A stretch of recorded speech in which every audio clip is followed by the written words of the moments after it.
the downsides of living in such a popular area is often we get a lot of trash. I don't really have enough room in my pack to pack everything out, but on my way back I'm going to do a little trail cleanup. Just try to keep this place as pretty as it is.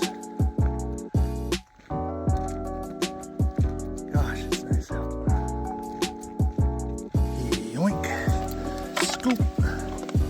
Yoink. It's raining. Doesn't mean we can't take the time to pick up a little trash.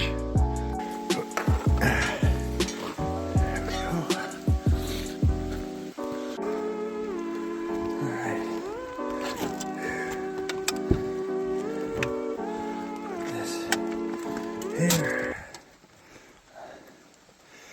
And well guys, that's going to be everything for the video. I really appreciate you guys taking the time to listen to my story, and I hope you follow and like it, and we can see you in the next one. So y'all stay dry out there.